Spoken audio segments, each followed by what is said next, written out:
wa la tamutunna illa wa antum muslimun. Sadaqallahul azim wa sadaqa rasul karim wa nahnu ala dzalika syahidin wa syakirin walhamdulillahi rabbil alamin. Yang kami hormati pengurus Masjid Al-Mu'awana Terang-Terang, yang kami hormati para jemaah Masjid Al-Mu'awana Terang-Terang, yang kami hormati pengurus, ketua dan para pembina Komunitas Pujian Subuh Kabupaten Bulukumba, yang kami hormati para members Komunitas Pujian Subuh Kabupaten Bulukumba. Alhamdulillahi rabbil alamin. Bersyukur kepada Allah dengan selalu mengucapkan kalimat thayyibah, alhamdulillahi rabbil alamin. Segala puji bagi Allah. Inilah satu kalimat mewakili pujian seluruh untuk Allah Subhanahu wa taala. Maka sepantasnya lah ini kalimat selalu terucap dari lisan kita. Banyak nikmat yang Allah berikan kepada kita di subuh hari ini. Orang yang hadir sholat subuh di masjid ini, maka Rasulullah langsung mendoakannya.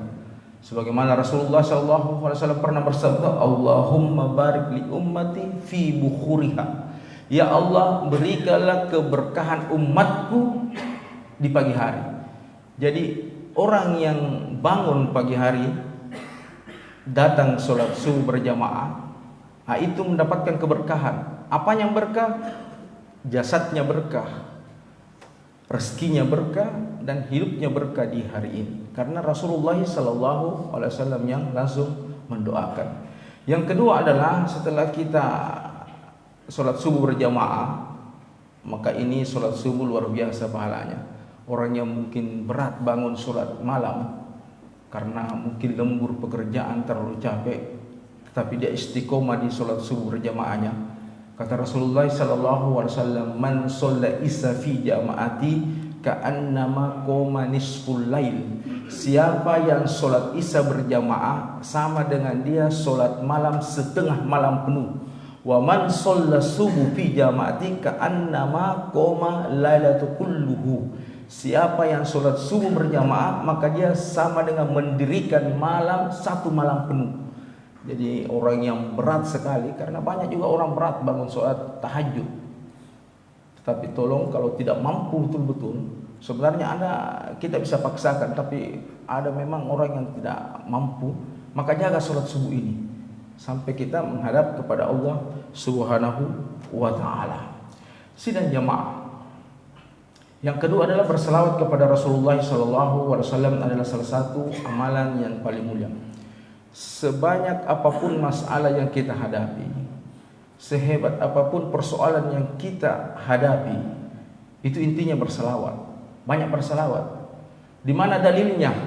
Kenapa berselawat bisa menghilangkan segala masalah, memberikan rezeki yang tidak sangka-sangka? Berselawat adalah perintah.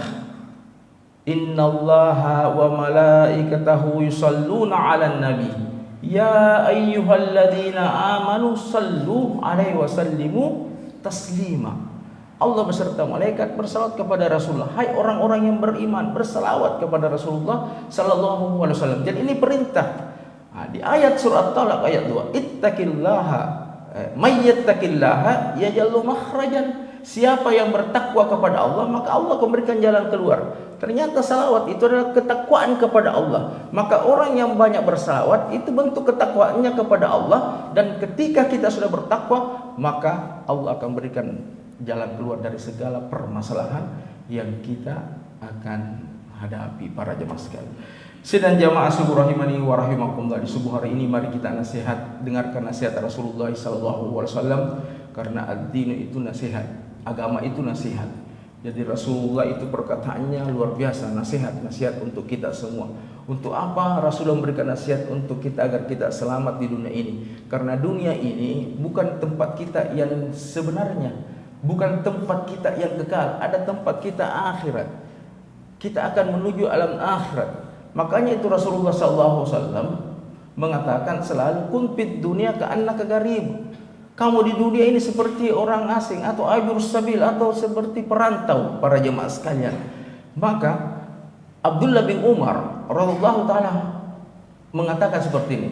Fa idza amsayta fala tantadirus sabah.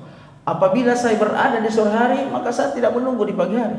fa idza asbahta fala tantazir masaan. Apabila saya berada di pagi hari, maka saya tidak menunggu di sore hari.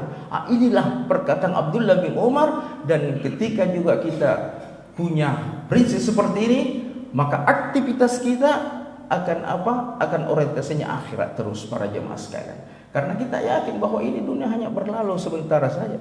Bukankah Rasulullah mengatakan a'mara ummati baina sittina wa sab'un? Umur umatku itu antara 60 tahun dan 70 tahun. Maka inilah mari kita dengarkan nasihat Rasulullah sallallahu alaihi wasallam. Rasulullah sallallahu alaihi wasallam bersabda, "Ittaqillaha haitsuma kunta." Bertakwalah kepada Allah dimanapun kalian berada. Wa atbur sayyata hasanata tamhuha. Ikuti keburukan dengan kebaikan, niscaya kebaikan akan menghapuskan keburukan. Wa khaliqin nas bi khuluqil hasan, dan pergaulilah manusia dengan akhlak yang mulia.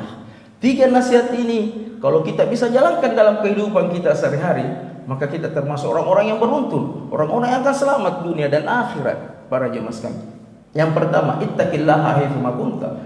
Bertakwalah kepada Allah dimanapun kalian berada. Artinya adalah takwa kepada Allah itu dalam keadaan apapun. Dalam keadaan kita sendiri, dalam keadaan kita ramai-ramai, dalam keadaan kita berkomunitas, dalam keadaan kita tidak berkomunitas, tetap kita tanamkan rasa takut kepada Allah. Artinya rasa muraqabah. Allah selalu melihat kita. CCTV-nya Allah tidak pernah terlepas untuk kita. Maka kalau kita sadar bahwa Allah selalu melihat kita, maka segala aktivitas kita yang kita lakukan setiap harinya, maka kita selalu mendekatkan diri kepada Allah Subhanahu wa ta'ala.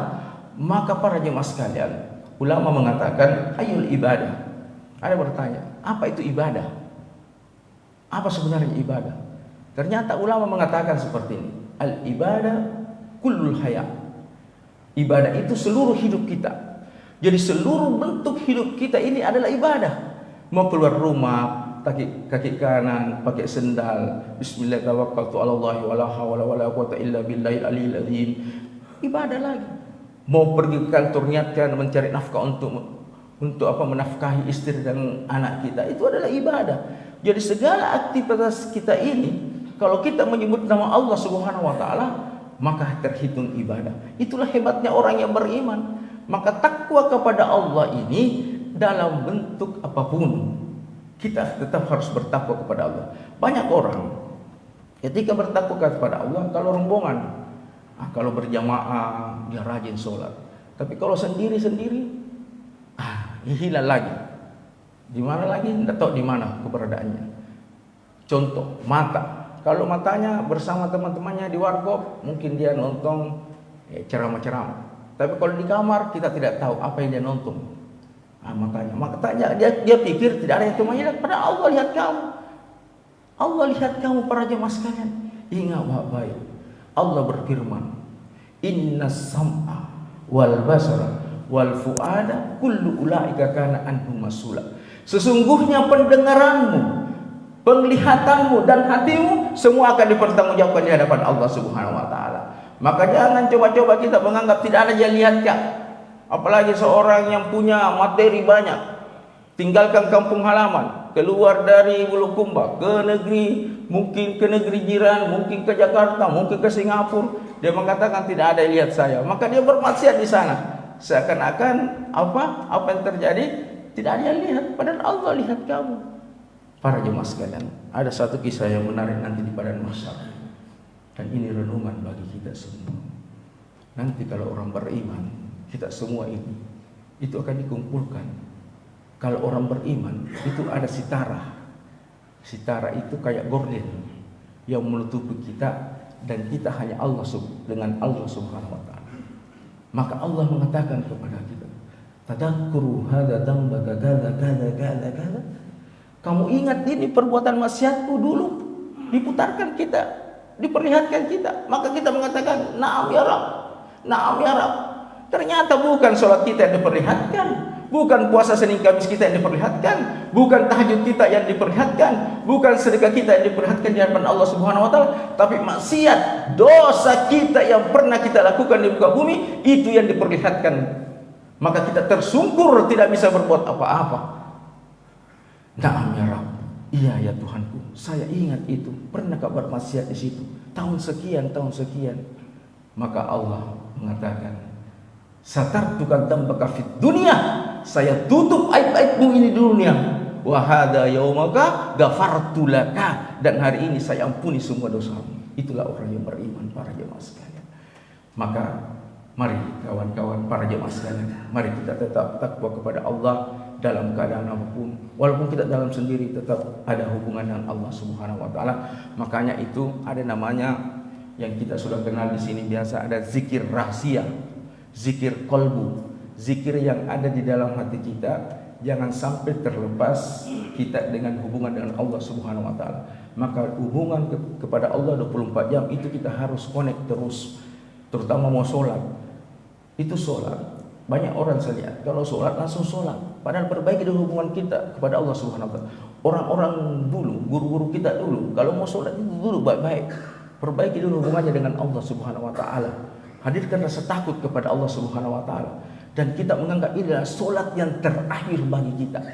Jadi kalau kita solat, anggap ini adalah solat yang terakhir, maka kita akan memperbaiki solat itu, para jemaah sekalian. Ini yang pertama. Yang kedua, wa asbal sayyataha sanat tamhuha. Ikuti keburukan dengan kebaikan, niscaya kebaikan akan menghapuskan keburukan. Banyak orang seperti ini. Kalau dia sudah berbuat dosa, udah terlanjur masalah Ustaz. Tak buruk nih. Matu pidita ini. Ini padahal tidak seperti itu. Allah itu maha baik, Allah maha sayang sama kita, Allah maha cinta sama kita. Sehebat apapun dosa kita, sebanyak apapun maksiat yang kita lakukan, ikuti dengan kebaikan para jemaah sekalian, karena Allah itu maha pengampun. Masih ingat di benak kita seorang yang membunuh 100 orang, belum sholat dia, belum melakukan kebaikan, tapi Allah tempatkan dia di surga. Karena apa? Hatinya di dalam ada bahwa dia akan bertobat kepada Allah Subhanahu wa taala.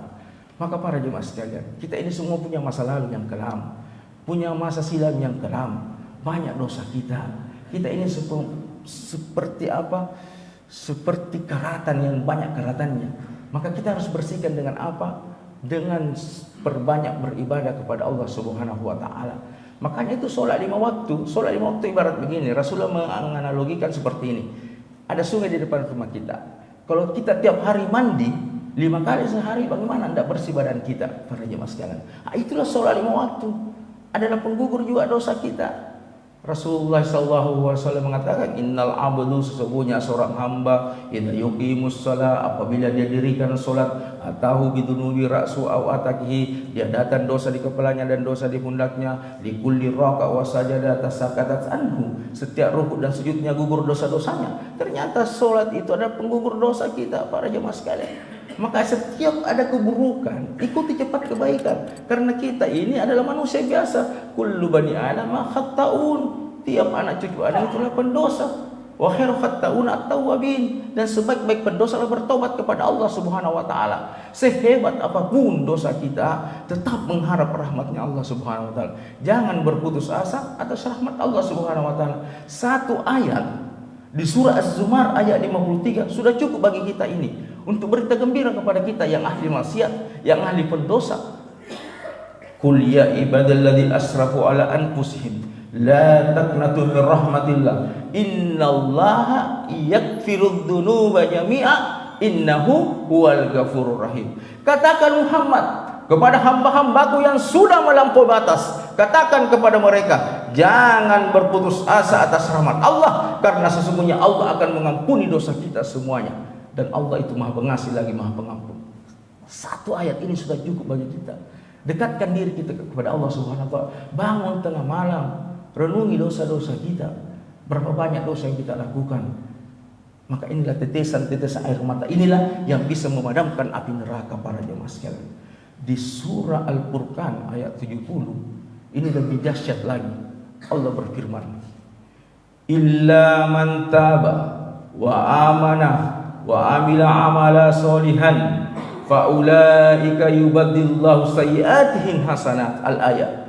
Bagi mereka yang bertobat kepada Allah dan dia beriman dan berbuat amal soleh, Ulaika yubaddilullahu sayyi'atin hasanat. Maka Allah akan menggantikan keburukan-keburukan yang dia lakukan menjadi pahala-pahala. Dua ulama berpendapat. Ulama yang pertama berpendapat bahwa 10 tahun kita bermaksiat, maka 10 tahun maksiat itu menjadi pahala bagi kita.